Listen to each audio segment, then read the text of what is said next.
Ahlan wa sahlan. Welcome to the Oriental Café, a podcast where we will sit at the same table to explore the fascinating worlds of Egyptian dance, personal empowerment, and halas, life. I'm your host, Joana Saahirah, world-renowned Oriental dancer, teacher, choreographer, and author, the creator of the pioneering Joana Saahirah's World and Joana Saahirah's Online Dance School. I will meet you at the Oriental Café every 2 weeks, alone or with a guest, sharing intimate yet universal conversations. In agreement or disagreement, we will create bridges and inspire each other, because the world is only one, and so is our human soul. Ready to fall in love? Yalla bina!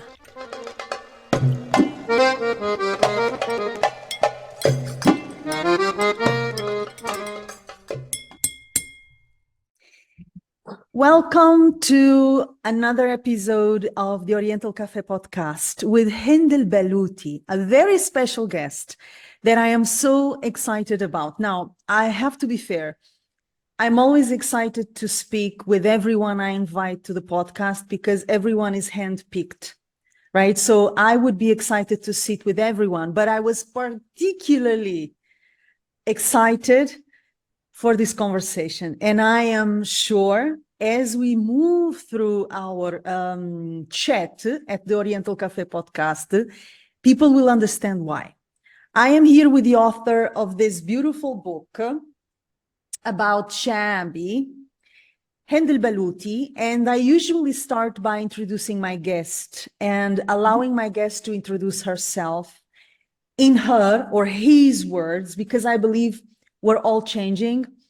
And the way you see yourself today is not the same you saw yourself 1 year ago or 5 years ago or 10 years ago. So our notion of what we do and who we are keeps evolving. At least I believe in this. So I always like to see and feel how my guest sees herself in this case today. So you are a beautiful contemporary dance. You are Egyptian, but you live in Germany. You have done this research and this beautiful book on shabi, music and dance and culture and meaning. But how do you see yourself? How do you present yourself? Who are you and what do you do? First, I have to say that I'm very excited as well. I've been trying to have the date, and we talked and we wrote, and finally the moment has come. And I'm very excited to have this conversation with you, also because of the background and your time in Egypt, and that you do belly dance and all this. So yeah, I think it's one of the hardest questions ever. Who are you? And I am now in a middle of a transition, so I'm not so sure who am I. But yeah, I'm Hend Elbalouty. I am dancer, choreographer, and author. I'm interested in many topics. I always shift focus and gaze while researching, and I'm always very open to tiptoe in new territories. So for now, for example, I also learn hypnosis. So yeah, I could say sometimes I'm a storyteller, sometimes I'm a movement researcher. But yeah, I think one of the main things that I realized a few years ago, and it's one of the things that really highlight my journey in Germany, is that I try to question or not to identify myself with what I do, but allow who am I, which I think it's bigger for all of us, like bigger than what we do, to actually show me the thing that I can do, but it's not necessarily what I am. Yeah. What we do is never what we are. Yeah. We are so much more and beyond. And sometimes we are the opposite of what we do. That also happens. But we tend I hope not. I hope not too, but a lot of people don't live according to who they are, and they don't, definitely, they don't do the job that reflects who they are. But of course, we wish that is not the case, but it does happen. Now, I love the way you are detaching yourself from what you do, because that sets you free, right? When we define ourselves, we limit ourselves. A definition is necessary sometimes, but it is a limitation. So when I say I'm a dancer, I cannot be an author. When I say I'm an author, I cannot be a dancer. When I say I am a choreographer, then what the hell are you doing teaching? And people will ask you for it, right? I mean, you're a dancer. Why did you write this book? You are a dancer, dance. Yalla ba. Why? So it is dangerous, right, to put ourselves in boxes. And I really love that you opened our conversation with detaching yourself from what you do. I love that. I love that. And I see immense freedom in it, right? But let's go into one of your multiple passions, dance. You are Egyptian, so you were born in a culture that breeds dance and music. It's impossible to escape. I mean, even if you don't like it, you cannot not be in contact with it, because it's an integral part of Egyptian life, right? I mean, I was born in the West, in a Western country. Although I trained as a dancer from a very early age, for me, it was a niche. We don't breed music and dance in Portugal or even Spain, which is a very musical country, because those are specific activities we do sometimes, if we do them. But in Egypt, music and dance is everywhere. You go to the coffee shop, there is music. You go to Hend Elbalouty, there is someone, a guy dancing. You go here, there is another music. You go, I mean, it's impossible to escape. What made you click, and what was the first glimpse in your heart that dance would probably be not only a passion, but your work, or a huge part of your work? When did you understand this was going to be not only a hobby or something you grew up with, but something that was your life path? When and how did that happen? Can you remember? Actually, it's very ironic, because I think the main reason of why I entered dance is actually exactly of the opposite of how the image of Egypt and Cairo, because this is where I grew up. I think it's, for me, it's the relation with the body. And I think I would say that Egypt, or like the region, is really famous with, or like how to enjoy life. Like they're really up to enjoy life. And I think this is the difference when you learn dance to just have a technical like technique. But I think we, with the sun and the weather, and I don't know, like there is this sense of how can we actually enjoy life even if the circumstances of life is really hard, actually. And I think for me it was a journey that didn't start when I was young. I started dance professionally in a actually quite an old age to dance, like to dances. And I think it was like trying to rediscover my relation with my body. And this happened over years. I always had the passion. I always wanted to dance. I never, when I was a kid, and it was never possible for many reasons.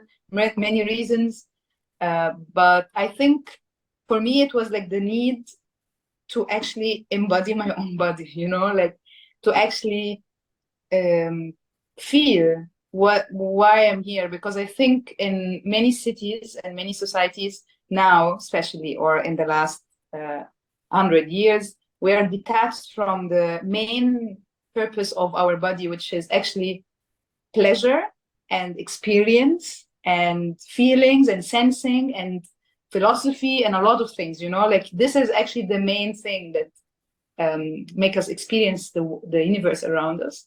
And since the Industrial Revolution and all this technology, I think this gap is getting bigger. And I think for me, I was lucky that there was this dance school opening in Egypt, and Cairo Contemporary Dance Center. And I was, it was after the revolution, everything was like, hope, and we're full of energy.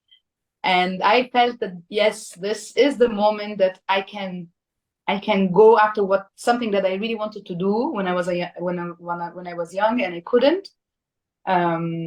So I think it's so ironic or funny that actually for me the need to use my body was coming from how limited I felt as a moving body in the city.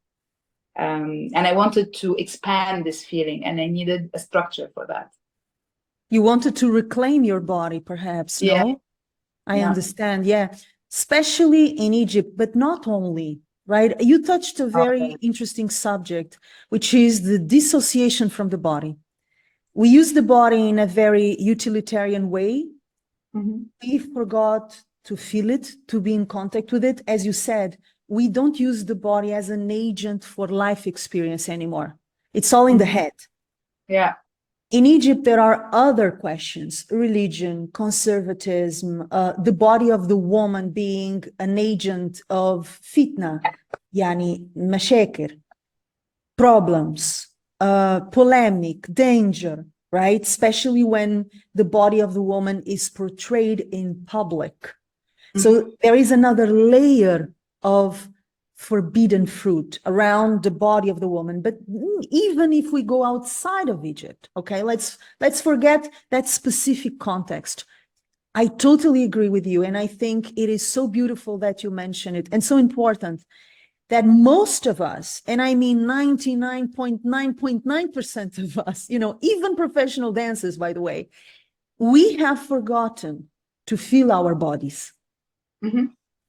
And it is beautiful. It is beautiful that you found dance. Of course, I mean, it's an obvious choice, actually. I mean, what better and most direct way to reclaim your body than dance? I don't know any other way better than this, so it is gorgeous. You touched another subject that is not in the alignment of the questions I had prepared for us, but it's something that I love, something that I miss, and something that I feel all of us could learn from Egypt and Egyptian culture. And by the way, I'm not here complimenting or criticizing. Every culture has beautiful things and ugly things and things we can learn from and things we don't like. I mean, there is no perfect country and no perfect culture, but I do believe we can learn from each other. And you mentioned Egyptians' predisposition for fun and pleasure and life celebration, independently of how hard things are. And I'm pretty sure you've been, let's go a little bit into shabi and ballet. You've been in neighborhoods where people have very little. They don't have much to eat. They think about what they're going to eat tomorrow, how they're going to get the money to put food on the table tomorrow. And still, they enjoy themselves so much. And they find reasons to celebrate through dance and music, but not only, for no reason. I remember that when I moved to Egypt, so I was in Egypt for almost 10 years working as a dancer with my orchestra.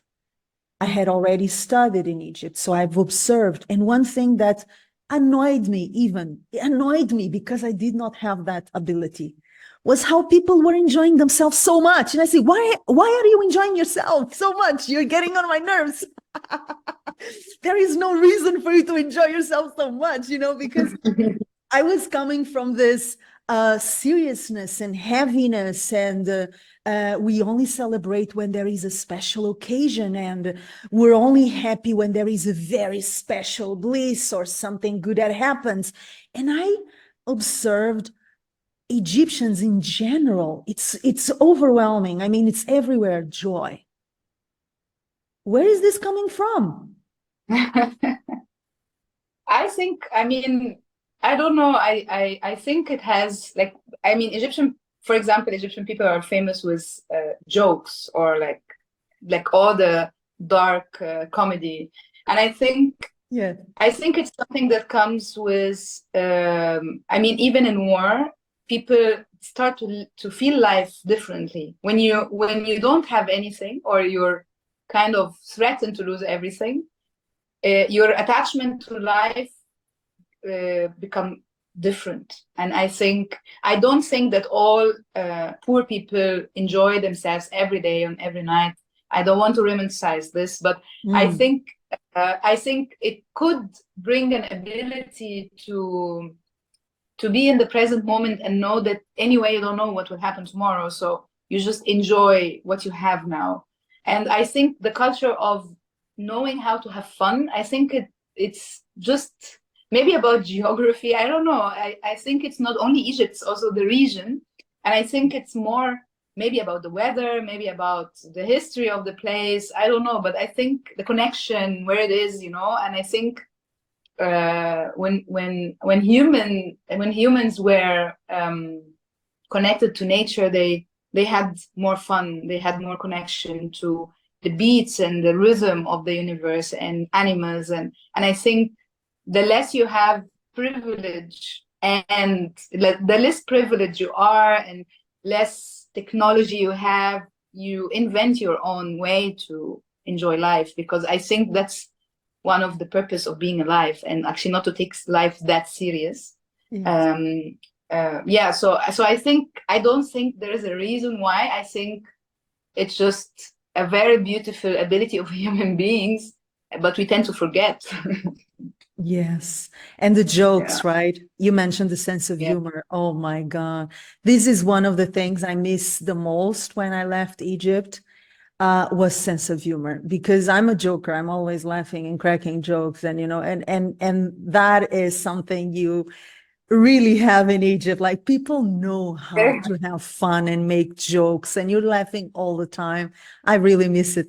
Now, coming from a country with such a strong dance and musical traditions, not traditions, because there are folkloric styles in Egypt, different folkloric styles. Even in Raqs al-Sharqi, we can argue there are classical and modern styles. There is the shabi, there is baladi, Raqs al-Baladi.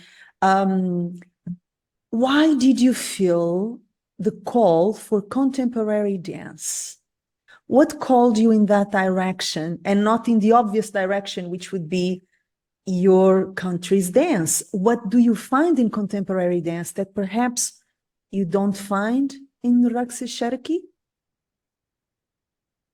I think I had a wish to be a ballerina when I was a kid, and that was ballet. Like, I was like really fascinated by the ballerinas. I used to sing in the opera, like the kids choir, and I always passed those rooms where they put the dresses and stuff, and I was always fascinated by them.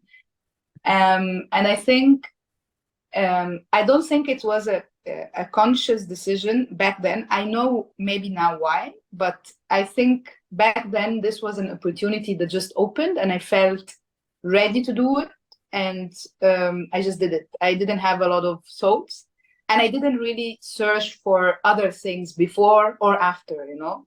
And I think now when I look, I think in order to get back to your body language, or to understand what are the limitations or the freedom in your body, you need to really to learn something that is really foreign. I think so. I mean, I'm having a theory. And for me, because when you learn something that is really foreign, you don't have this judgmental mind that will tell you things, because the other types of dance, you already have an idea, the society have an idea, everyone has an idea about it, you know. But when you learn something foreign to your body, then your body is relaxed, and you're like training in a physical way, which is what I needed back then. I felt that I wanted to feel my body more than what would I do with that in the future. I just wanted to feel my body and to expand the range of movement, to know if I'm able to dance or not, you know. I had this urge to put my body into a foreign land, if we can say that. So I think it was not a comparison, it was not a choice, it was just, it was a door that I felt, okay, I'm ready to do that. And I also think I never took belly dance, for example, very serious. I mean, it's something that happens in the social events in Egypt, and I really like it and I love it, and I think I'm good at it as well. But I was not trained. It's something that happened, and this is like very natural that I had it. And I believe that when you learn different techniques, or when you learn different language, your relation to the other language become defined, or like you revisit it in a very complete, very different way. So actually, after finishing the contemporary dance and all these new techniques, very Western and all that, when I came back to vocabulary of belly dance or Mahraghanat, it was a complete different perspective. And I think I would say that people need to discover, and it's not, of course, you could have a preference of what you want to learn, but the more you try things, the more you know why you want something, you know, like why don't you want that and why you want that, you know. So I think for me it was not a choice, and I always combined everything. Like my graduation project from the contemporary dance school was actually a belly dance performance combined with some contemporary elements. So I think also to use those tools inside was something interesting as So well. what music did you use, out of curiosity? It was created by Nancy Munir, a musician, an Egyptian musician, and it was based only on tabla, drum beats. So it was not like only at the end there was like a melody, but the whole performance is only beats. Okay, Yeah. okay. I adore what you said about the freedom in studying a dance language which is not coming from our culture. And I can relate to that because as a teacher of Egyptian, Oriental, and folkloric dance, I've been doing this for 25 years straight. That's all I've ever done. So this is my life. It's not only my work, it's my life. I've always found so fascinating why foreign women were so attracted to Egyptian dance, right? And for some reason, I don't see myself as a foreign woman because I know I'm an alien. I'm a mix of so many things. So I don't put myself in that box, but I wondered, why are they so fascinated? And I forgot that I'm also fascinated. And, you know, I've been fascinated for a long time, you know.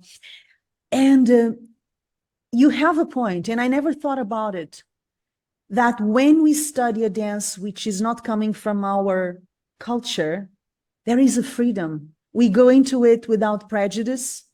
We go into it without preconceived ideas of this is right, this is wrong, I should be doing this, I should not be doing that, what it means, what it doesn't mean. There is a freedom in the foreign. Yeah. It's a foreign language. I know nothing about it.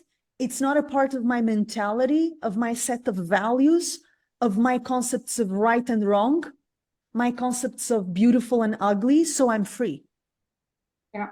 And that is fascinating. And you may just have answered one of the questions I have been asking for a long time.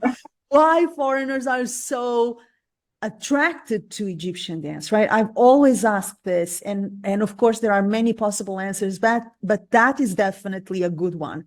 It's one of them for sure. Now, let's go into shabi.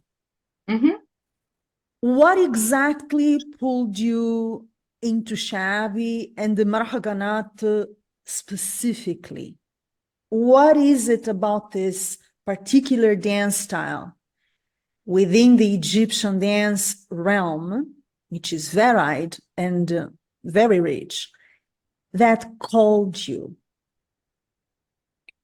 I think I remember the exact day. I mean, I always kind of was dancing it, but never like in the sense of that I want to learn professional dancing with the knife. For example, I remember I was in Germany in Corona, actually 2019 before Corona, and I was like, suddenly actually exactly the opposite. I feel very foreign from contemporary vocabulary, and I feel like I am doing it. I am trying to go to the class.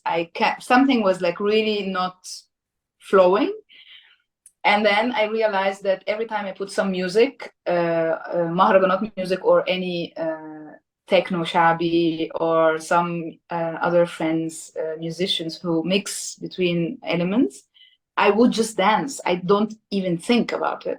And then I was like, oh, something is there. And I was doing some martial arts before, and I was doing like the stick, and I trained for a very little short time with the sword. And I was fascinated by all this like all the knife dance, searching for women who's doing it. And here started actually the research, here started everything together. Like I was doing a performance that I wanted to talk about my body, and I was doing rehearsal, trying to do it in a contemporary way, or like I was trying to, but something was not flowing. Then I was like, I was like, okay, I would use this elements inside. Like I want to maybe try to use the to shake from the belly dance, or like this kind of movement. Like I was trying to bring some other elements, and one of them was Mahraghanat, that I wanted to train with the knife. This was the purpose, the first thing. I want to train how to dance with the knife on these beats. And when I went back to Egypt in 2019, and I was trained by the Haytham, who's also in the book interviews. Yes. Yeah, I have some screening, like short videos with him. And he, like, yeah, we had a lot of conversations. And then talking to him also, like how he was looking at me, like in a very like suspicious way, like, what do you want? Why do you want to learn that? And it was really like all the rides in the car was like, okay, but tell me, why do you want this? And I was like, yeah, it just feels good to carry the knife and dance. And it really feels empowering. It's unbelievable feeling for me. It just really feels that you're just, you can do everything. If you do this, you can do everything, and I think this is how it started. It was just like really trying to do a performance. Then I was like absorbed by the dark web of YouTube, of Mahraghanat videos of hundreds of people dancing. I see technically it's so hard. It's not easy at all. It's just really demanding physically, actually. Yeah, this was the starting point. And before we go deeper into it and deeper into your book, I would like to clarify with you, what does shabi mean? Because it may be obvious to us, but it may not be obvious to a lot of people. And the discussion that we actually opened when I was sharing the questions that I was thinking about for this episode with you, which is an old style shabi and a modern style shabi. You told me that you did not identify the modern or the old style. So I would like to have your take on it. Yeah. First of all, what does shabi mean? Let's start there so that people know exactly what we're talking about. And then give me a little about old style and modern style, or if there is no distinction. Yeah, I mean, I didn't mean that there's no distinction. I just don't use the term modern shabi for Mahraghanat. From my point of view, it's something else. But shabi as a word comes from people, shab, and shabi is something that is made from the people. So whatever the mass of people are creating, that means shabi, that made by the people. This is like just the terminology of the word. And I think the shabi, whether it's music or / dance, is like the music that was produced from the working class and poor neighborhood or marginalized neighborhoods.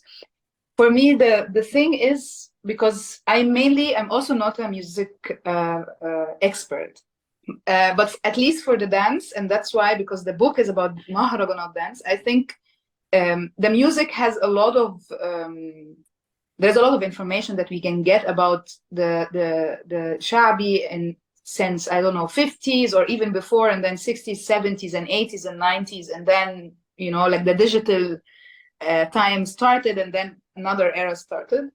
But the dance element is so different, and the development of the dance is quite not that clear. It doesn't have a clear point where things change.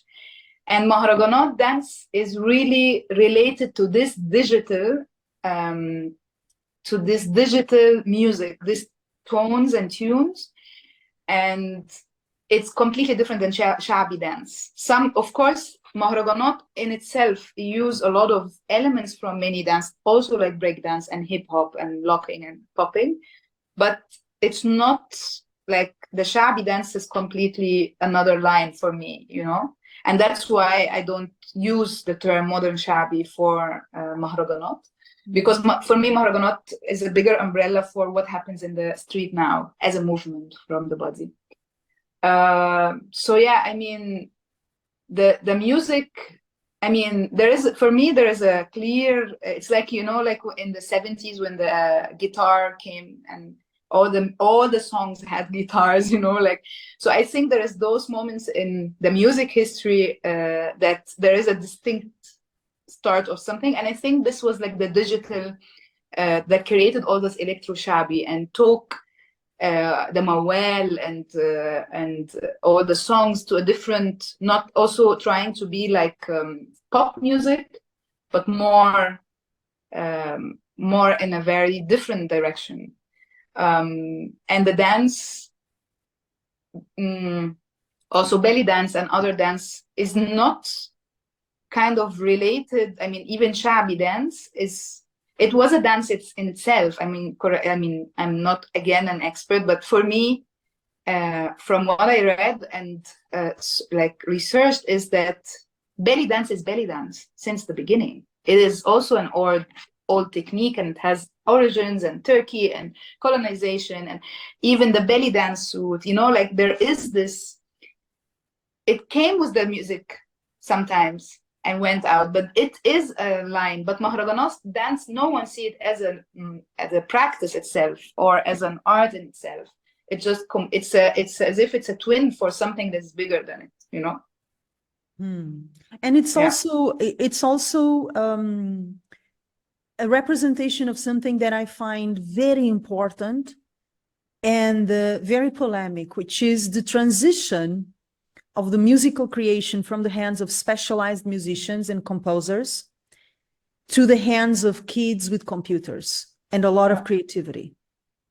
And programs that can create music, where otherwise you would have the oud or the kanun, and you would have an educated musician composing a song with different makamat and different rhythms and very specific structure and all this knowledge and intricate skills that the music produced in the Mahraghanat style doesn't necessarily have, and how that moves a lot of polemic and friction amongst Egyptian musicians. Because suddenly, I mean, you're just a kid producing this at home with a computer, you and a bunch of your friends, and you're making money out of this, and you're creating hits, and you are making people dance. Who the hell do you think you are? You're not even a musician. You're not even musicians, guys. So this is, for me, one of the most interesting aspects of Mahraghanat music and dance, is that it really opens the door to a new kind of creation, a new kind of musicians. If I don't even know if we can call them musicians, creators. Okay, creators. They are definitely creators. And how that puts into question and moves the ego and the definition of what a musician is in Egypt. And I'm not saying that professional musicians are very respected and highly regarded in Egypt, because they're not.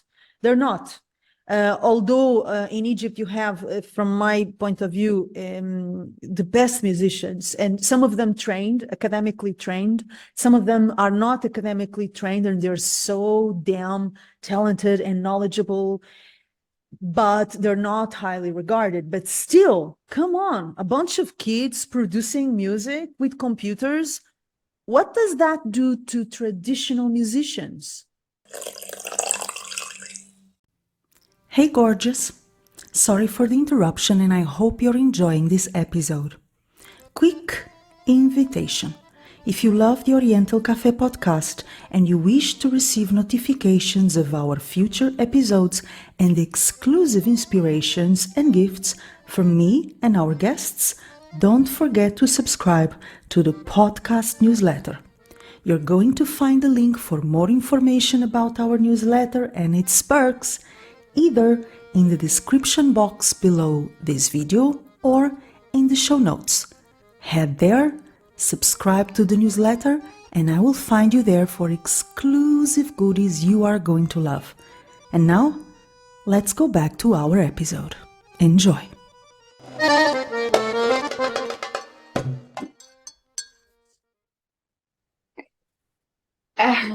Okay. So I think it's so funny because I think it's all about institutional musicians. And I think it's all about the institution. And that's a very Western way of dealing with art and creating art. Also to say educated musician. I mean, what is an educated musician? And I think the problem, even, yes, of course, sometimes the young people come and just shake the hell out of everything happening around. And we need that. And I think whether we like it or not, whether we have critique or not, but I think the change is always, life is about change. And I think even before, I mean, Adawiya was singing in maqamat. Adawiya has a huge range of, and he was also criticized and they didn't like, I mean, every time there is a shift from what has been there from the institution and what is accepted from the institution, there's always a critique until it gets normal and then people, you know, like it's always like this. And I think the only thing that for me, Egyptian society is a very classist society. And I think when it comes that people are coming from poor or marginalized neighborhood, then they are really having a lot of questions. Why would you be in art, or are you an educated musician? And for me, of course, there is talent, there's practice, but really apart from this topic and apart from everything, I'm questioning a lot the idea of knowledge in the Western way, that we need to read that in order to do that. We need to know this. I think there is genuine knowledge that actually is embodied in the body from human beings through history, throughout history, that sometimes you know something and you don't know why you know it. And I think this is bringing you back to the idea that that's why I wanted to use my body, because the less you use your body, the less active these things are. And I think, yeah, I mean, there was a lot of critique. There was like a lot of problems that is highly portrayed into this Mahraghanat musicians or dancers. But actually, are we questioning the real problem? Because they are not producing or creating patriarch, for example. Patriarchy exists in the society and they are just being part of it. They are not even inventing stuff, you know, they're just using the language of it, you know.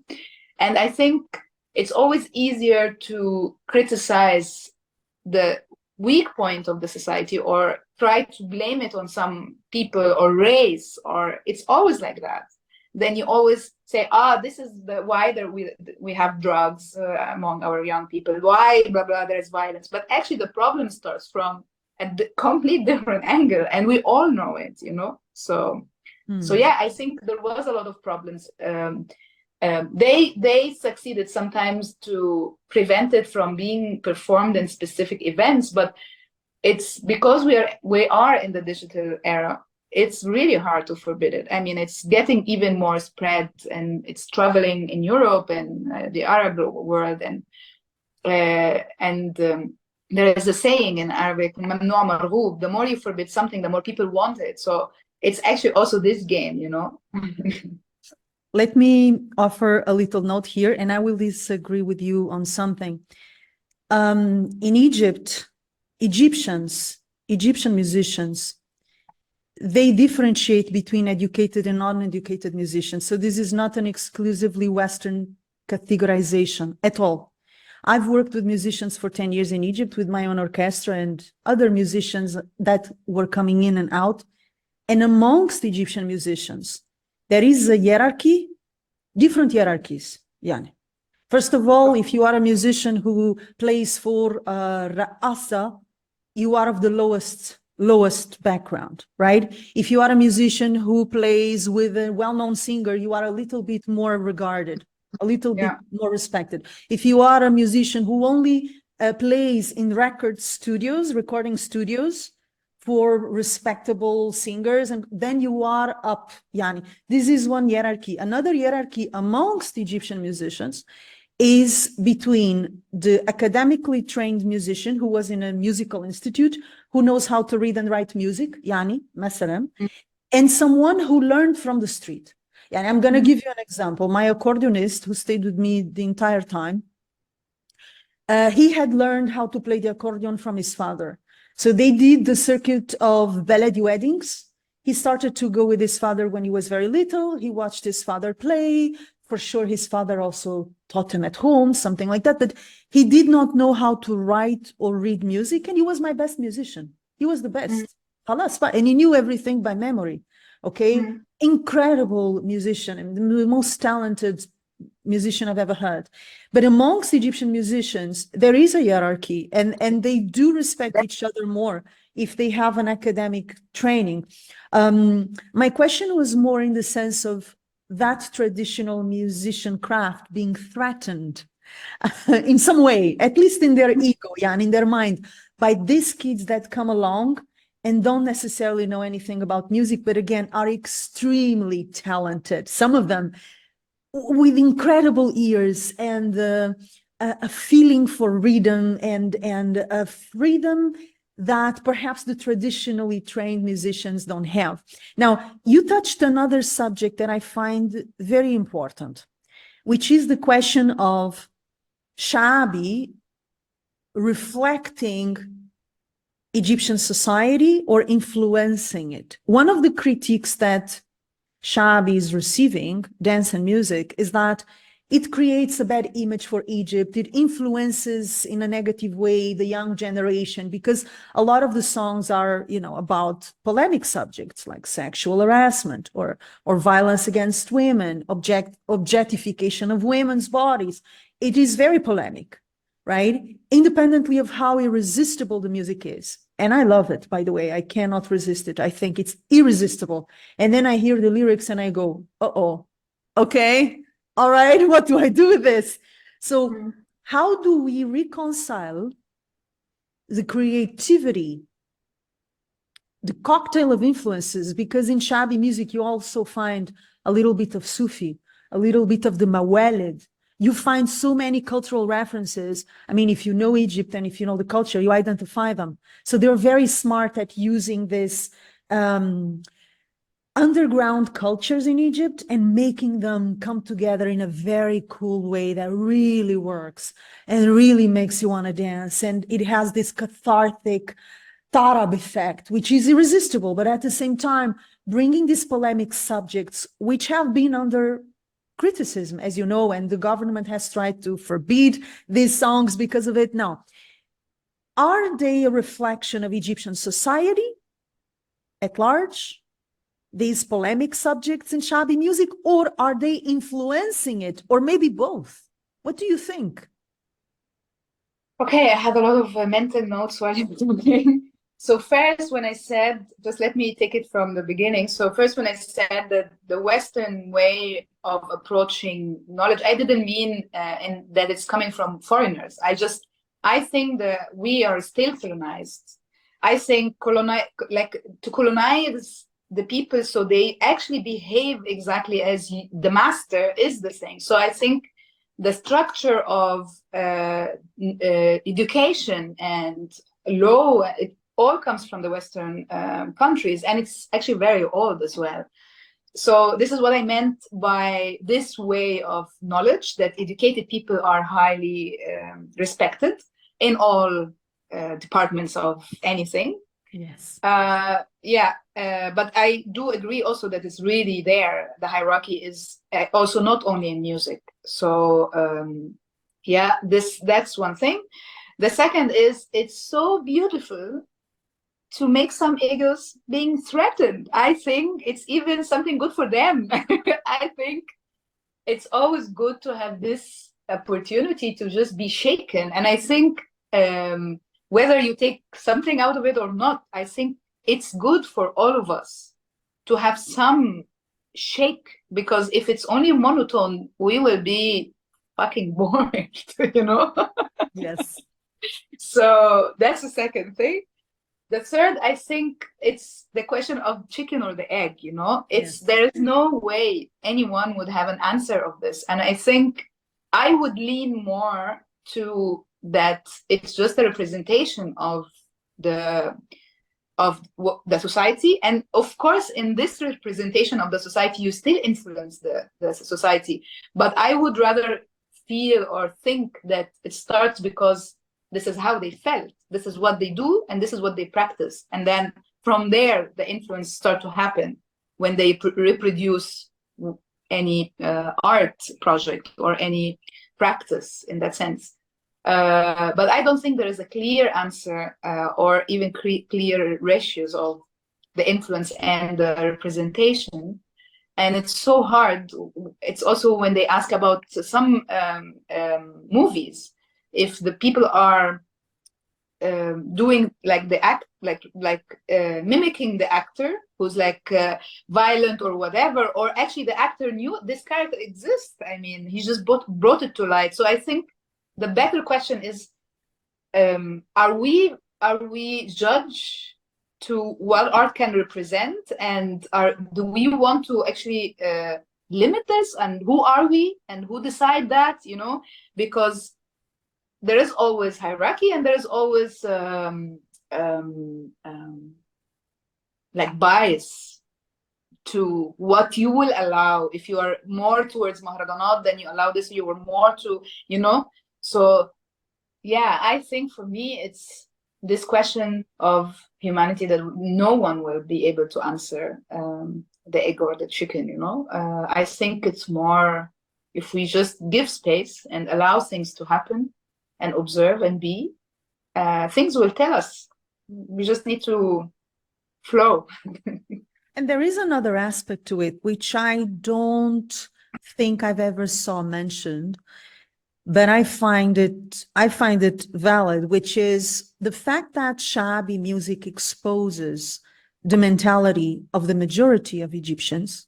Let's face it, it's, you know, when we talk about the lower class, shabi or ballet classes, the lower classes, the poorer people, we're talking about environments of good people and bad people like everywhere. And by the way, as an Oriental dancer in Egypt, I had the privilege of experimenting with all sorts of classes. So I have seen the best people in the places where people don't expect to find good people. And I have seen the worst at 5-star hotels. So let's take that out of the table. Like, you know, if you're poor or if you're coming from, you know, a tough neighborhood, shabby background, you are bad, you're carrying knives and raping people. That's bullshit. That's not reality. This is not a real life, at least not as I experience it in Egypt. So there is good and bad people with values, with education, with good hearts, with consciousness in all sorts of classes. It is not a privilege of the rich. Quite the contrary, in my experience. Quite the contrary, by the way. And what I noticed is that shabi music exposes the mentality of the majority. And by exposing it, it could lift the veil to reveal aspects of Egyptian society that people prefer to put under the carpet. People don't want to talk about it. Let's not talk about this. Let's not touch this subject, please. When there was the 2011 Arab Spring Revolution, I was still in Cairo at that time. I was still working. So I lived throughout the entire revolution and all the process. And I remember that for the first time, there were conversations about sexual harassment in the streets, for instance, which is a pandemic in Egypt. But nobody talked about it. I always found it very strange. When I think about shabi music, I see it, this is my angle, my perspective, as a great vehicle to expose subjects that have been under the carpet, subjects that perhaps are worthy of attention in Egyptian society. If people think like this, if so many reflect this mentality, objectifying women, for instance, right? Or violence, or the lack of social mobility in Egypt, which is a really strong problem. If you're born poor, you will probably die poor unless you become an asshole. really, Yeah. because there is no social mobility. They don't allow you. They don't allow you. And I know that. I know that, because I lived it in my skin. I know what I'm speaking about. I didn't read it in a book. So exposing these subjects, as shabi music does, more than provoking, more than setting polemics, I feel is an incredible opportunity to look at Egyptian society, what's working and what's not working. And perhaps what could be improved or not. Mm-hmm. I'm also talking, again, from the Western point of view. Who am I? I'm not Jesus Christ. And even if I was Jesus Christ, come on. You would walk water. Yeah, I would walk on water, but so what? So what? I think Baden, I would walk on water and what? Yeah. So, do you think that shabi can have this function of exposing what has been hiding under the carpet, and therefore it has a positive effect? It can launch interesting conversations on women's rights, for instance, and the way men relate to women. What do you think? Are you ready for my answer? I am super ready. Yalla. Okay, I don't agree a bit, but I will try to say how I I understand you and I hear you, and I think for me there's two problems. One problem is putting pressure on some practices that they need to change the society, or like this kind of I don't know, like good art or the purpose art or whatever, which is, of course, art is a tool, or practice is a tool in hard times to bring up stuff, not to solve it, but to just bring it out, as you said. And for me, majority is actually in the Egyptian society is not the poor. I mean, I understand the economy level of it, but the middle class is the majority. And the middle class has a bigger problem because they look up for the upper class, and they want to be like with the moral art, and they are more linked to morals and values in the sense of society, or what is the society representing. And then there is the lower class, which is also a bit marginalized, or they're having their own world in a way. So I think the problem is that the middle class, and I think also this exists everywhere. It's the same hip hop. It's exactly the same when there is a practice that comes from lower class and being suddenly very famous, and then being commercialized, and then being used, and it's all about money, as you said in the beginning. It's actually, even when they attack them, it's all about give me some of what you get, it's all about money at the end. So how dare you poor guy, to get all these millions, for example. It's exactly this. And I think it's only on the level of material. So I think for me, I would say that actually I don't see that. I understand the objectifying of women and violence word, but I think this exists even in pop music, and it exists everywhere. It's just their language. They are not doing it in the purpose of doing it. This is the street language. He will tell his girlfriend, you are my cookie, inti baskutaya, inti bombonaya, this is how they talk. And I think it's no difference between this and Tamer Hosni saying, I want you to stay at home and raise the kids and don't talk to your friend or something, or please, or the other girl who's saying, I want you to tell me what to wear and what, so it's just a different vocabs and different way of saying it. And there is this just very fear of what the street vocab represent. And I think for me, I see it more honest. I see it, even if I have some, I understand that some music, some lyrics is like, ooh, what is this? But I think for me, it's at least more honest. I know that this person is saying these words in his life. He's not inventing it to control and for me, pop music is more like this. Pop music affects bigger spectrum because it's more to the middle class, and they say a lot of shit inside. But they're more diplomatic. Exactly. Like using the polite way to say women are less or whatever, in a very love story. What is love? You know, Yeah. I think this is more dangerous because it's covered by other things, you know.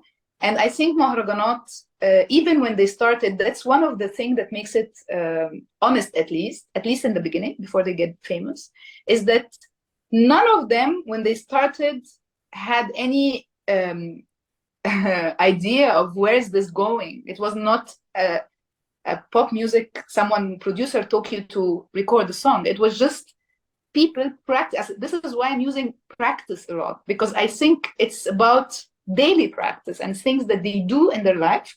And then because you're lucky, it gets a hit, and then a producer wants you in the commercial, and then also people change.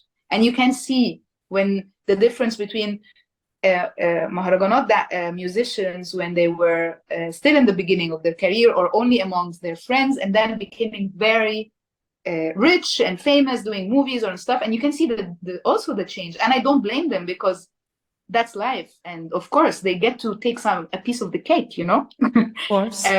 But I think for me, I would not put any moral responsibility on Mahraghanat music or lyrics to change anything in the society. I think the society itself needs a different shift and a different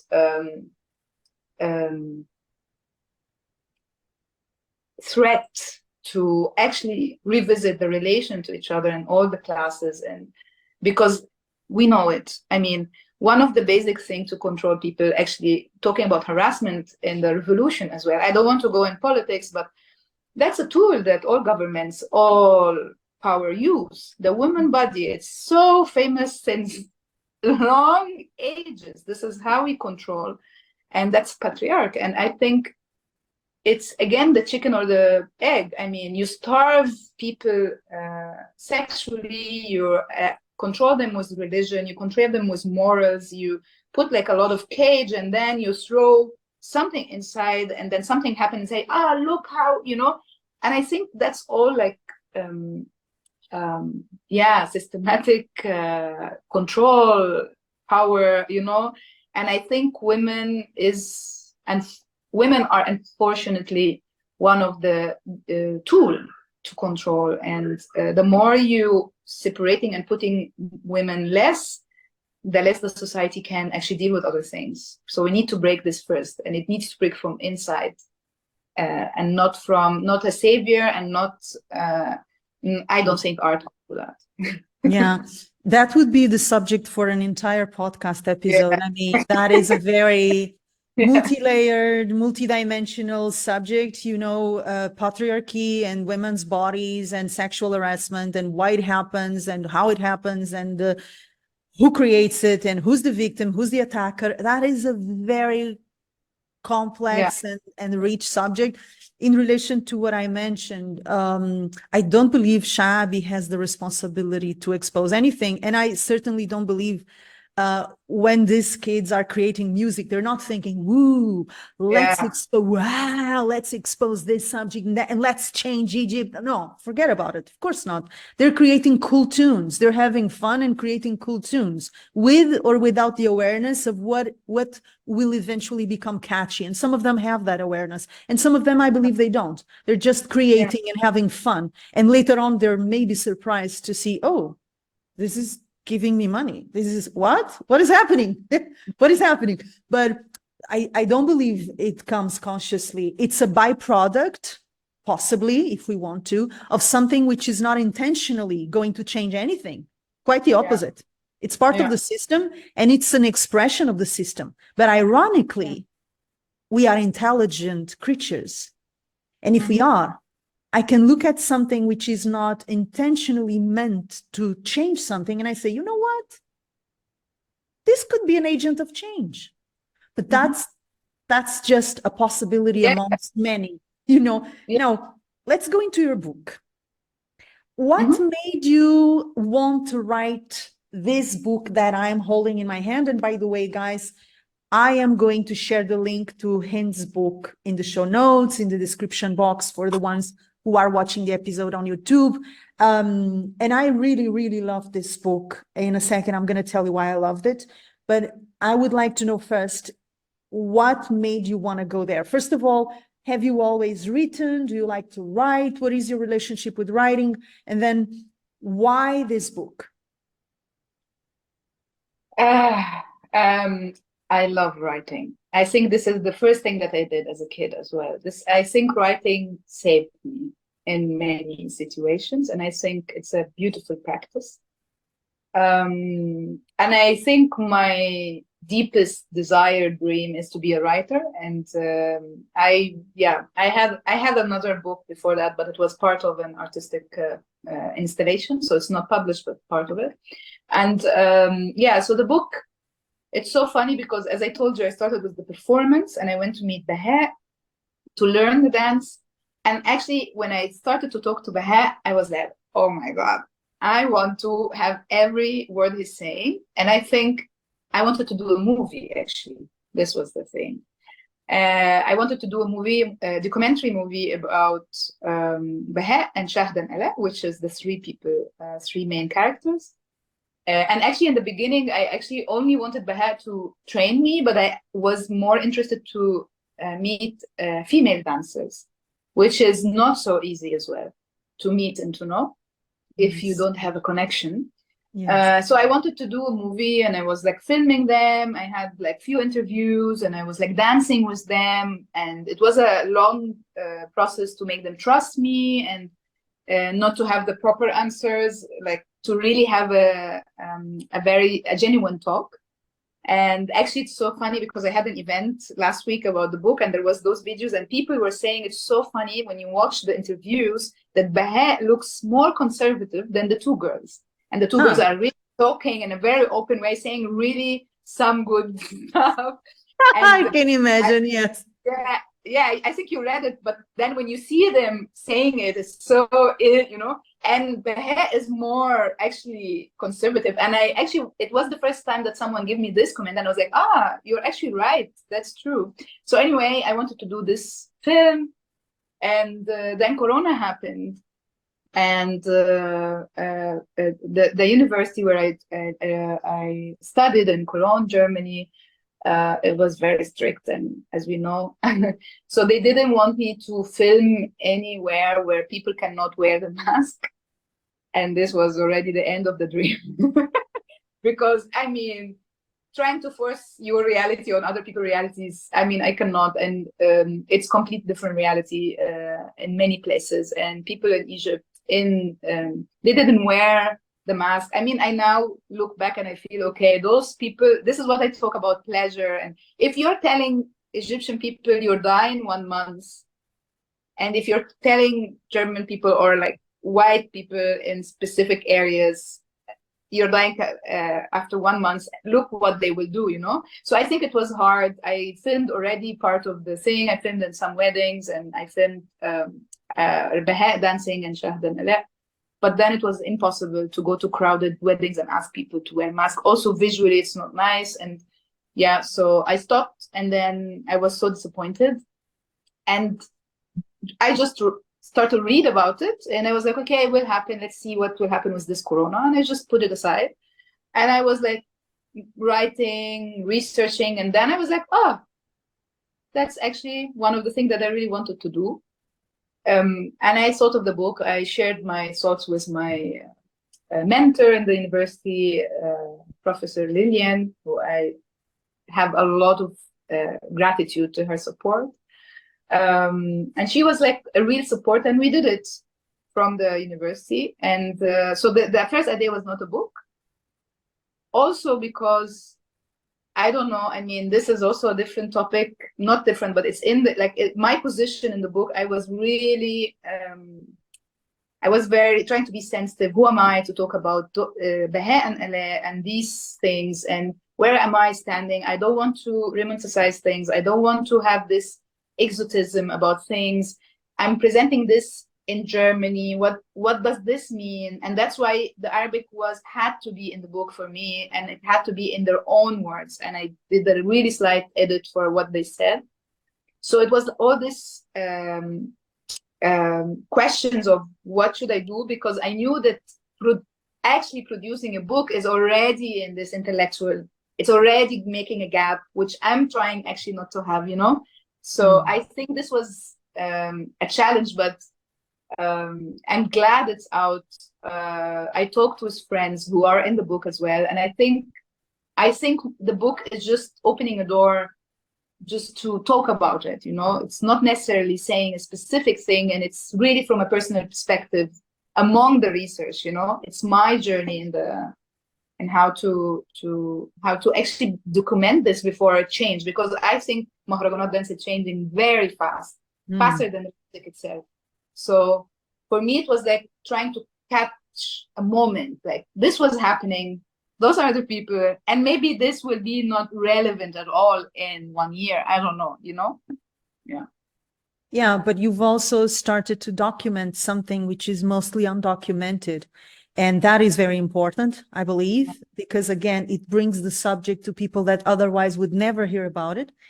And it also offers it a voice outside of the regular places where, again, very few people have access. So your book, having been created and out there, brings a marginal subject, because it's still a marginal subject, even in Egypt, to the houses and the heads and the mouth of a lot of people who are now discussing it and checking it. What is this? Let me see. What is she talking about? Yeah. What is this music? What is this dance? So it is incredibly important. And I want to congratulate you for that. It's wonderful that you did that. And I think it is of service to the people who are creating within this style. It's really of service to them. Aside from being a gorgeous book, I wanted to comment on that. So when people get it, you're going to find it is aesthetically beautiful. Okay, I love this because I am not an aesthetically inclined person. And I always find it fascinating when someone is. I recognize, oh, she has an eye for beauty. Wow, because I don't. I don't care, And when I saw your book, I said, oh, that's so beautiful. Aside from the content, the graphics, the images, the way it is presented, this sequence of movement that you have here, I loved it. And it spoke about a Venusian eye, right? An eye that is interested and focused in beauty. And I absolutely love that. Now, I want to go a little bit deeper into a specific style that you mentioned in the book, Akabawi. Yeah. I was not even sure how to pronounce it because I never heard this word before. Can you believe it? I never heard it before. What is that? Aqab. Okay. Aqab Yes. is punishment. Yes. Okay.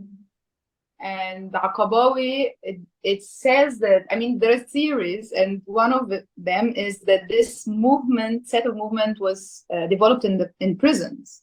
Okay. Which is Aqabawi, to be punished, and because they have to sit in this like squat position for long, and then they do this movement to tease each other, so they jump and go down again. And so Aqabawi is this, I know that you saw it, that this like really fast movement from the ground up and also kicking your leg.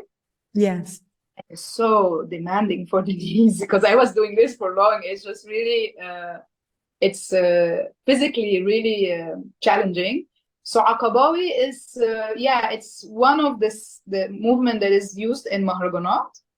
And when I talked with Baha or Tutu and Arabi, who's also friends and contemporary dancers who grew up in neighborhoods and learned street dance, I think Aqabawi was one of the famous actually elements of Mahraghanat, at least the one that I was like gazing at, and the one that I really liked. And they are mainly also the ones who dance with weapons. So you have those, either this really dynamic movement with the weapon, or you have the one that dance to the mawel and just very slow, like doing this with the knife, and it's more like in a very soft and then suddenly also they could break it with one of so Aqabawi and Taqib. Like if I tell someone, can you do Taqib? It's actually this kind of movement. Immediately, like talking to people from there, they know it. Yes. Yeah. I had never heard the terms. I recognize the movements, of course, but I did not hear the terms. So I was interested in that. There is another thing that you wrote about that I'm particularly interested in, which is a kind of a duel between Ballet and Shabi. In the conversations you had with these beautiful young men and women, ladies, they spoke about Ballet and Shabi. How can I put it? In a battle way. It's almost like an invisible battle between Shabi and Baladi. What is the coolest? What is the most interesting? What is the most demanding? What is the one that I'm most proud of? And of course, as Egyptians, they're very familiar with both. And they intersect each other. Baladi intersects into Shabi, Shabi intersects with Baladi. So there is not a clear separation, you know, just the same way there is not a clear separation between folkloric styles and Raqs al-Sharqi, because there are bridges that connects everything, right? It's like a web with many arms and many connections. So on page 86, and I'm gonna read from that page, I would like you to comment on this, okay? You ask, why do you dislike Baladi dance? And Shad answers, I do not like it. It feels too soft, not manly. It's for women who aren't good. I love that. Oh my God. Oh my God. This in itself could be another podcast episode. I love it. What does women who aren't good mean, you ask? And the answer is, when I move my body softly and spiral around myself like a worm, would that be good? I dance a Qabawi. I have never seen Baladi dance as something right. What does right mean, you ask? And the answer is, I just don't like it. Can you comment on this? I love this. I laughed so much. I was laughing. I think you should really watch the interview, because when you see her say I am really happy that I met her, and she's such a play girl. Like she's playing with words and laughing and like winking the whole interview. She's like really shining, you know?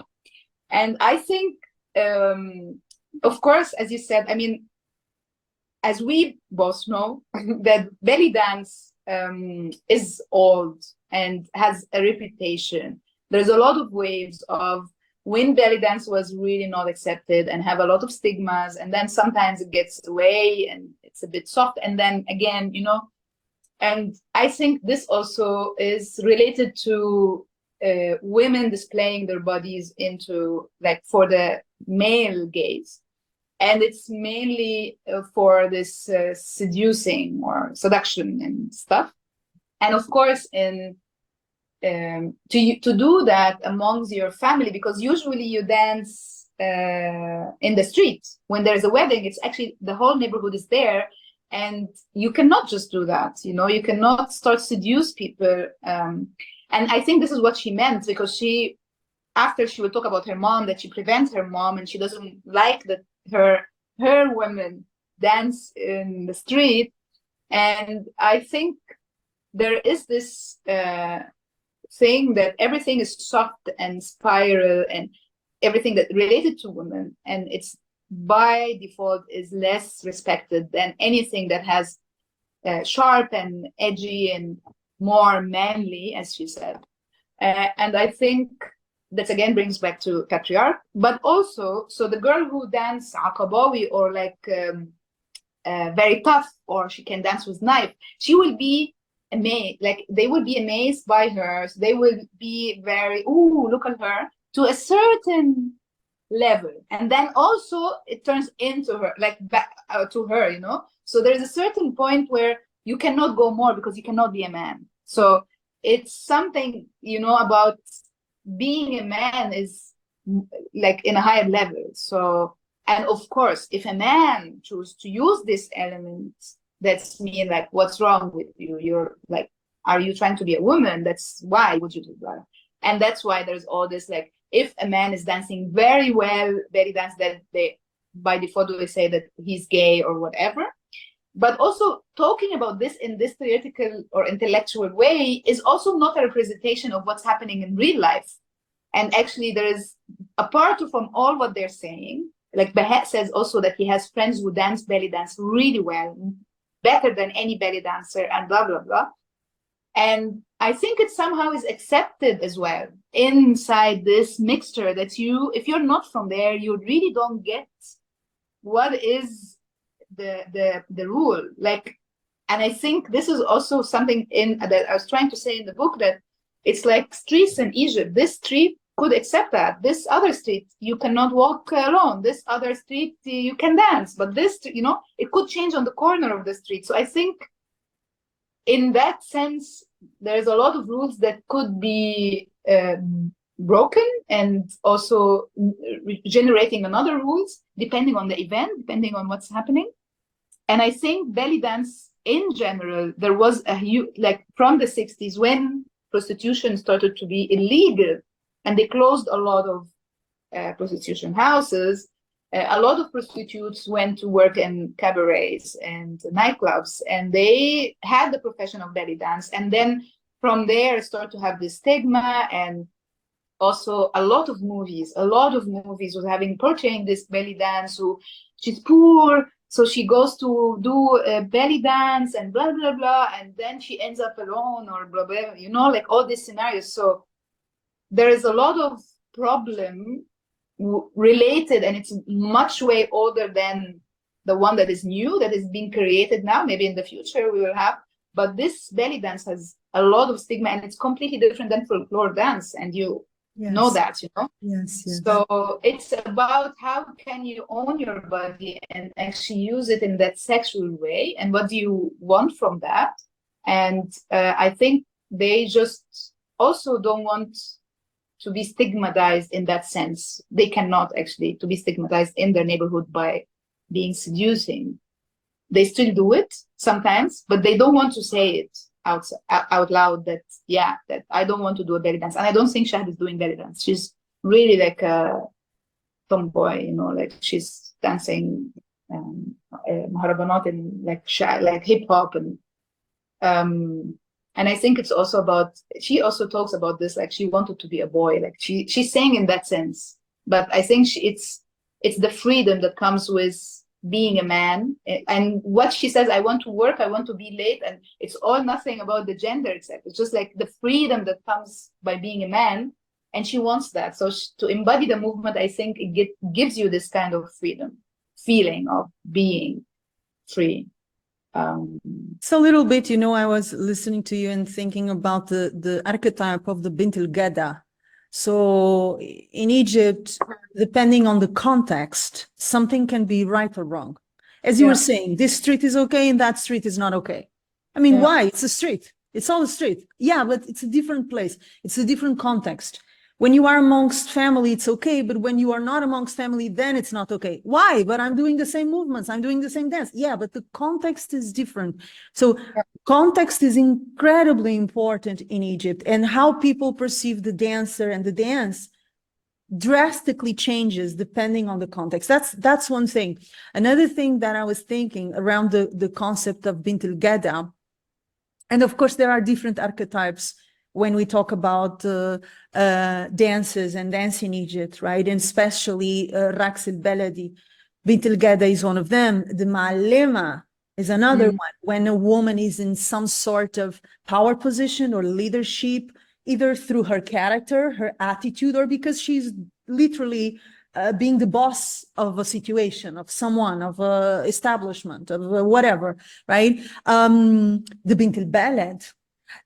What I feel is that these girls want to find their place, as you were saying, of freedom of movement. And in order to do that, they have to put themselves into a category that allows them to do that. a category which is not fully feminine, but also not fully masculine, because you cannot go too much into one direction or the other. You have to find a way in the middle, yalla. And then here people will allow me. Here in this sweet spot, I can. As you were saying, I can arrive home late. I can speak with other boys in the street. I can dance with them one-to-one, because I am not a woman, and I am not a man. There is something in between. So I'm trying to create that space, right, of freedom. On another level, and this again would be a conversation for an entire episode. Again, every answer you give me, I feel, oh my God, it's another podcast. It's the question of how Oriental dancers, professional Oriental dancers are seen, and how Raqs al-Ballet is associated with a lack of morality and with prostitution. There are different sides to that conversation. There is an historical side, the association between Raqs al-Sharqi and prostitution, and that goes way before the 60s. So we're talking about the Awal, we're talking about the Khawazi already being associated with prostitution, because they did prostitute, aside from dancing in public, in front of men, in front of foreigners, colonizers. So it's a very old problem, but at the same time, it raises even a more interesting question, at least for me, which is the provocative nature of Raqs al-Sharqi, which nobody till today could pinpoint and explain. Because when we say sexual movements or sensual movements, who are we to define what is sexual movement or sensual movement? Who are we to define that? Yani, who am I to define this is a sexual movement, this is not? Again, am I Jesus Christ? Do I look like Jesus Christ? I mean, no. We have to understand this is the eye that sees the movement that defines it. Maybe for me, I see Argentinian tango. Yeah, and I studied Argentinian tango in Cairo, of all places, right? And I see it as extremely sensual, way more than Raqs al-Sharqi. Forget Raqs al-Sharqi. Forget about it. It's for children, yani. If you compare it in terms of sexual energy, sexual movement, sensual energy, forget about it. Argentinian tango is way more charged. Nonetheless, people don't tend to put a label on it. So what I wanted to bring to the conversation is this, that when we talk about belly dance, Raqs al-Sharqi, Oriental dance, Middle Eastern dance, whatever you may like to call it, it is not clear, although we assume it is, most people assume it is. This is a sexual dance and this is why people run away from it. They don't want to be associated with it. No, not so fast. Who says it is a sexual dance? Because you move your hips? That's it? Because what? You move your shoulders? Because you move your chest? Who says this is a sexual dance? And who are you to label it, Yani? Maybe I don't see it this way. By the way, I don't. Funny enough, I don't. I never saw it that way. I come from a very different background. So for me, it has a completely different connotation, right? Yeah. But it's so much more on the eye of the one who sees it and perceives it than it is on the dance itself. Yeah. Right? And again, that would be a discussion for, well, many podcasts, not only one episode. Now, what was the most interesting thing you learned about yourself in the process of creating this book?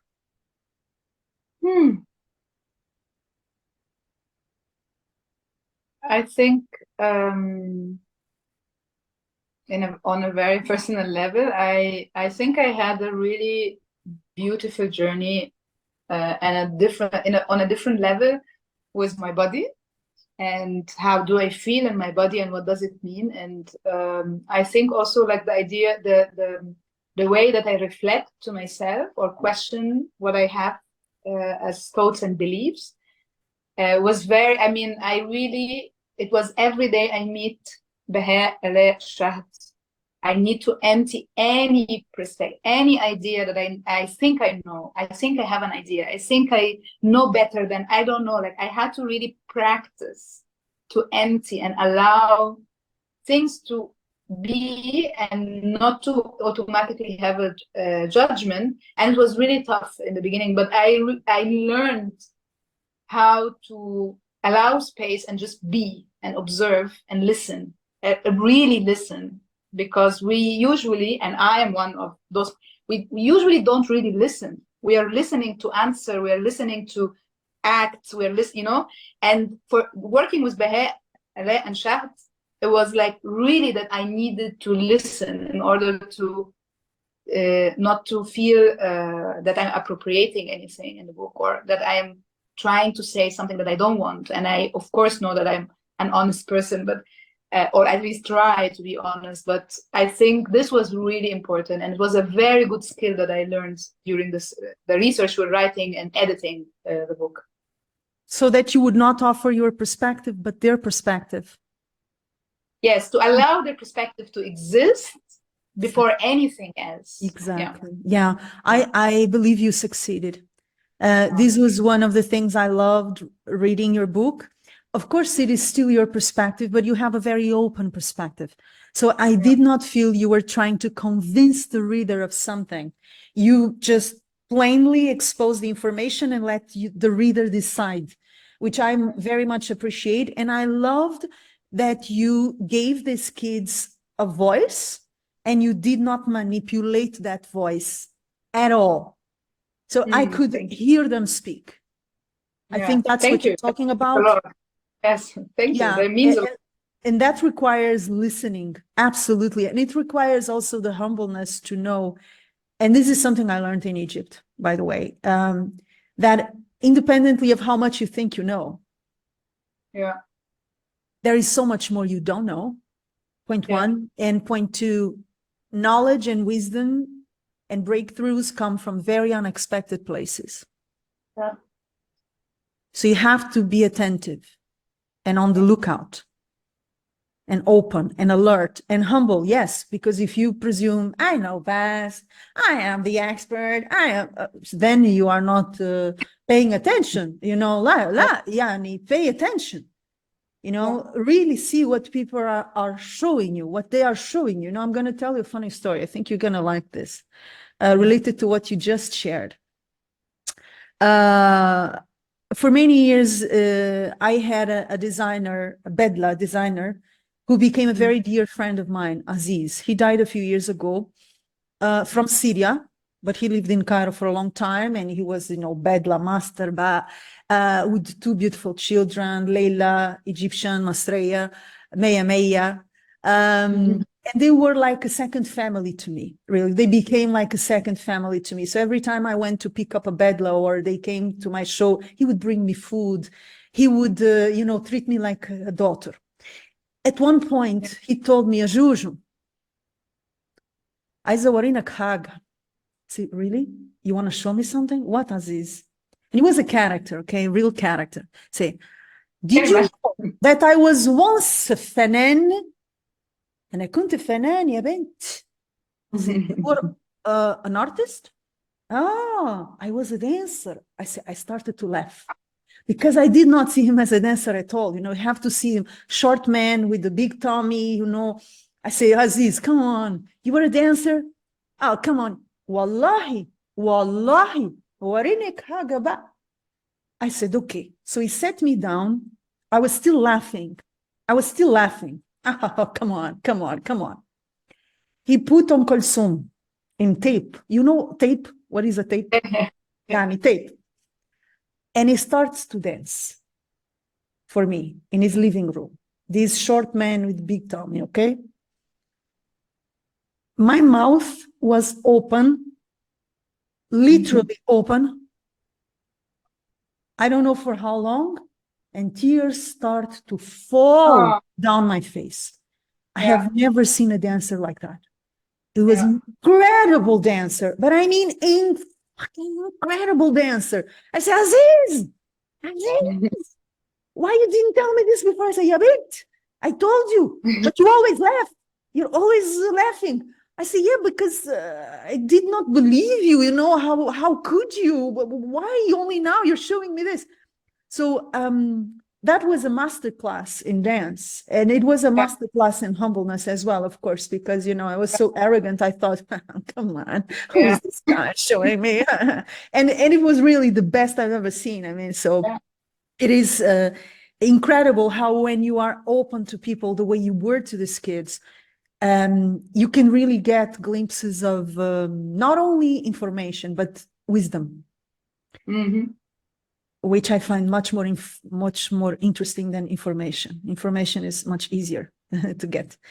Now, any specific dance project you would like to share with our audience? Anything that is exciting you, either something you're doing or you want to do?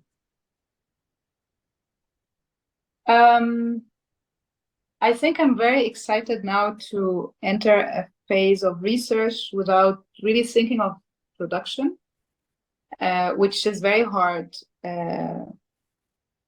It's really hard to actually give yourself the time to research without always automatically thinking of the outcome, because this is what is always requested, you know, what will you do with that? And I'm now in an open research that I'm really excited. I'm reading, I'm taking it slow, and I don't know what is the product. It might be a performance, might be a book, might be, I don't know, a video, I don't know. And I'm trying to give the space for this to happen. And I will be part of a project of friends as a performer, and I'm really happy to be only a performer for a bit. And it's about chandelier dancers. Shemadan. Yes. Oh, okay. And I'm going back to Egypt for that, and I'm very excited actually to work in this project. Yeah, by Nessa. Yeah. That is exciting. That is exciting. You will have to report back on that. Yes, I will. Okay. Now, last question before we close. How does it feel to live between two worlds? Because you're Egyptian, but you live in Germany. And what are the aspects of both cultures that you love the most? This is two questions in one. Yeah. They say when you leave your place of birth, you never belong anywhere again. And I think it's hard, it's beautiful, it allows things to happen, tough, but magical. I mean, yeah, I think that's it for me for Germany, or like being in between or moving a lot. I would appreciate a bit of more stability, but I still cannot be not connected to Egypt. And yeah, but I find it magical. I find it allowed a lot of space inside me and opportunities. So I'm so grateful for that. What I like about Egypt is the sun, the warmth, the familiarity of experience, that you know where you are, you know where it's your friend, your family, you know, it's just very familiar and very close to the heart. What I like about Germany is nature and accessibility to nature. And if it's the culture, I mean, culture in Egypt, I mean, it's part of me, so I cannot really put it in front of me and say what I like it, but I really like the concept of ability to try to enjoy life, and that we have this embodied sometimes, and I don't want to generalize. And in German, in the culture, I would say more, it's very hard time for me now in Germany, so I'm really struggling to get this through, but I think I appreciate directness and surprises that I found in German society. Like, even if I had a tough time, but I always was surprised with people. I never had a clear answer, and then it was not broke. It was always like this. So yeah, I think that's beautiful. What I'm going to do again is I'm going to share the link so that people can get your book in the show notes, in the description box below the video on YouTube. And I'm going to close this episode. We went super overboard, and I had to cut so many questions I had in mind, because, you know, as I knew, it's so wonderful to talk with you. It's really a pleasure. I love to speak with intelligent, kind, interesting people, and you're really amazing. I am loving it. Yeah, I'm being serious. I am not a diplomatic person, never been. You told me that. I really appreciate it. Yeah, so you know that when I say something, I mean it. Otherwise, I wouldn't say it. And we're going to close with ping pong questions. Mhm. So I'm going to throw at you a few favorite things. You're going to answer Yes. without thinking too Yes. much. Okay. Mhm. And then Yeah. recommendations, a few recommendations. ماشي؟ ماشي. جاهزة؟ يلا. Yes. So, favorite word, Gratitude. favorite feeling, Calmness. favorite food, Aubergine. Any shape. for me, ملوخية. I miss it. Yes. Yeah, ملوخية طبعاً. I miss it. But مسقعة. Favorite? Ah? مسقعة is also good. Yes. Aubergine. Yes. Yes. Favorite place, Sinai, Egypt. favorite song, That's hard. هذه ليلتي أم كلثوم. I will just go to Okay. One wish for yourself, to always be able and open to learn and let go. one wish for the world, More justice and more togetherness. one positive change that all of us can do today to empower ourselves. To know that we are all connected. There is no separation between human beings. That is beautiful. Now, your recommendations. I usually ask for a book, but I am a bookworm, so I take advantage. All right. Okay. Forget the one book, man. Forget about it. Give us your favorite books, books you recommend, books that are irresistible to you. What would they be? A couple. It's so hard. I was thinking, and that's why I brought this, because I was about to recommend the one that I'm reading, and I think it's a brilliant book and it's really nice. And it's called Risking the Self. And it's from Diego Agulló. And I hope that I'm pronouncing the name. That's the book. And I think it's just really beautiful. Also from inside out, it's really simple, very beautiful. If I think of another one, I'm just thinking of the thing that I read lately, and I think the one that I read, it's an Arabic book, and it's from Haytham al-Wardany, is a writer and a friend, and it's about Kalīlah Dimnah, which is the old book that is animal are talking and representation of animals, and I find it very beautiful. Yeah. Do you like Egyptian authors? Of course, yeah. I love. I am a bookworm as well since I'm young. You like Naguib Mahfouz? You have to. Yes, I like Naguib. I like. I mean, I read Naguib Mahfouz. I like some of his. Like I like Layali. One of that not really famous, but Layali of Alf Layla. Layali Alf Layla, and I like Illis Kilab. Yes. Yeah. With Nawal El-Saadawi? Nawal El-Saadawi. I appreciate and respect her work, yes. Also as a feminist, yeah. Beautiful. One movie that you recommend? So hard. I really like, I also will just say things that I just saw. I mean, there's one movie that I really like, and it's very soft. It's about love story, but it's really like in a very specific perspective. It's called Cold War. It's a Polish movie, actually. And the one that I just saw was Past Lives. It's a Korean movie, and it's very good. And if I choose a favorite Egyptian movie, then I would say Ard al-Nifaq, Hipocrisy Land, from Fuad al-Muhandis. It's an old movie. And I've never watched it. I hope it has a translation. I think it has a translation, but it might be French. I'm not so sure. Have you watched Dunia? Dunia, the movie? By Jocelyn Saab. Jocelyn Saab, I think she died a while ago, Lebanese director, featuring Mohammed Munir. He enters this movie as an actor. Yeah, watch that. It's really special. Yeah. Dunia by Jocelyn Saab. Okay, music that you would recommend. One song aside from the one you've already chosen. It's very hard, but I would choose Asmahan, دخلت مرة في genina. Once I entered a garden. I really love it. I also love, I love Said Darwish. I love a lot of modern things as well. Yeah. Beautiful. One word that uplifts your soul. Pleasure. And to close, body.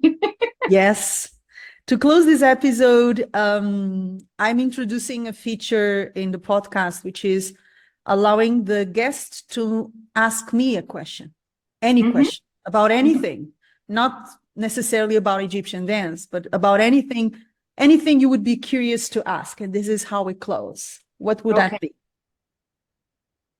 How do you see the journey, 10 years journey in Egypt change your life? Like, like the sliding doors. I mean, this could be a whole episode, I know, but yeah, like what is the main thing that's changed only because you had this journey of 10 years in your personality and your life and your thoughts?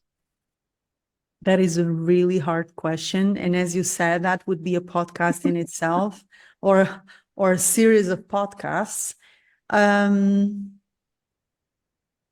Okay, so I'm not going to mention what it did to my career, right? Because from there I traveled the entire world and got my name spread in the international circuit. And I don't think it would have happened without my years of performance in Egypt. Okay, I know the answer. I found out the answer, and it's probably not what people may think. There's two answers for that, okay? One has to do with the discovery that human beings lead their lives by very different values. And the ones you hold dear to your heart are not necessarily universal. And we think they are, but they're not. I discovered that, and it shocked me. In a good way, in a bad way, in a terrible way, in a wonderful way. I was exposed to realities of absolute beauty, incredible beauty, and incredible ugliness. Because I went to Egypt by myself, and I signed contracts and I managed my orchestra all by myself. So there was never a buffer between me and reality. I was exposed, raw, right? So I saw a lot of beautiful things and a lot of ugly things. And that showed me that what I was so sure to be true and universal was not. It is not. Life is much more complicated, and people think and behave and believe in very different ways. And there is no owner of the truth. Okay, so that is certainly something that I got from that. And my relationship with Mahmoud Reda, of course. That was probably the biggest gift of that 10-year work period, that I started studying with Mahmoud and then working with him and then having him as my best friend and my confidant and my granddad. I'm gonna cry. Oh, I'm sorry. And my second home. That's beautiful. Yeah. And having him show me the beauty of Egypt, which is not on the surface. A very different beauty. That was the biggest gift. Okay. Yeah. You made me cry. I'm sorry. and okay, thank you so much for this beautiful episode. Once again, all the information about your work, not only the book, but links so that people can find you, can discover you and your work, your beautiful website. They're all going to be shared in the show notes, in the description box below the video on YouTube. So guys, check it out. I will be paying attention to whatever you will be doing, because I think you are such a brilliant and a not only brilliant person. What I got when I was discovering you and your work was a mind that was as beautiful as your heart. And for me, this is very important. This is very important. I think that intelligence without heart is bullshit, and I'm not interested. So I really hope you continue to work with that heart and that mind of yours. Don't make me cry. No, not my intention, not my intention. I just want to be fair.